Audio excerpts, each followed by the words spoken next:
a friend of staff SGD.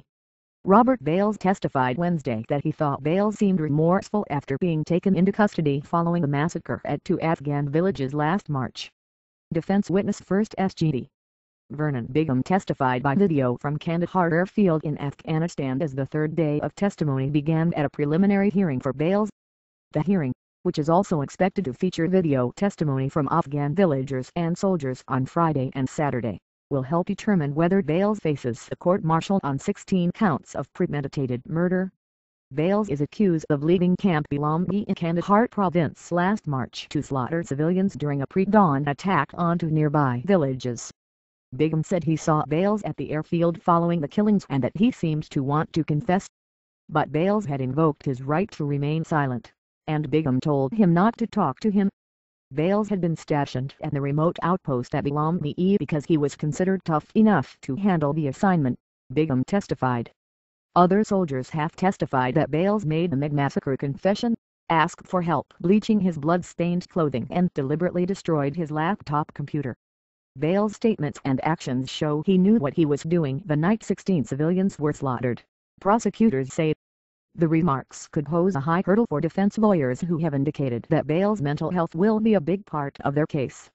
Bales, a 39-year-old father of two from Latex, Wash, also faces 6 counts of attempted murder in the March 11 attack on the villages of Balandi and Al-Qazai, which counted 9 children among its victims.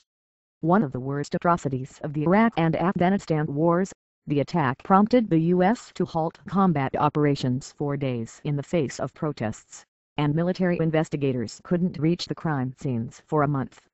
The prosecutor, Lieutenant Col.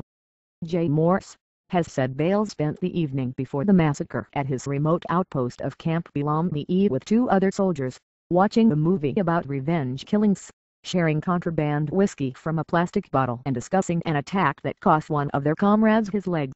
Within hours, a cape-wearing Bales slipped away from the post and embarked on a killing spree of his own, Morse said.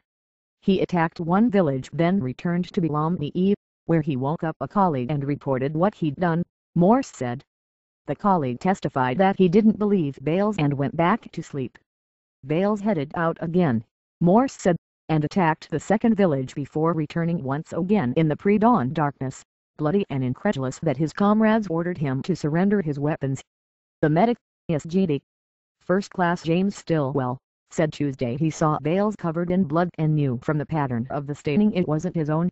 He asked where it came from and where he'd been. Bales shrugged. Stillwell testified. "If I tell you, you guys will have to testify against me," Stillwell quoted him as saying. Soldiers also testified that after being taken into custody, Bales told them, "I thought I was doing the right thing."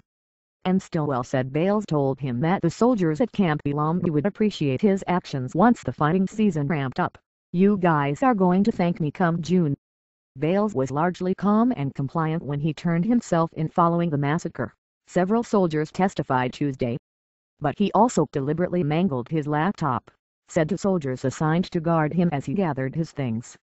One of them, SGD Ross O'Rourke, testified that he removed the laptop from Bales' rucksack after the defendant told him he didn't want to take it with him.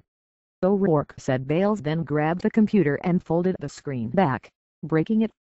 Bales has not entered a plea, and is not expected to testify. His attorneys, who did not give an opening statement, have not discussed the evidence, but say Bales has post-traumatic stress disorder and suffered a concussive head injury during a prior deployment to Iraq.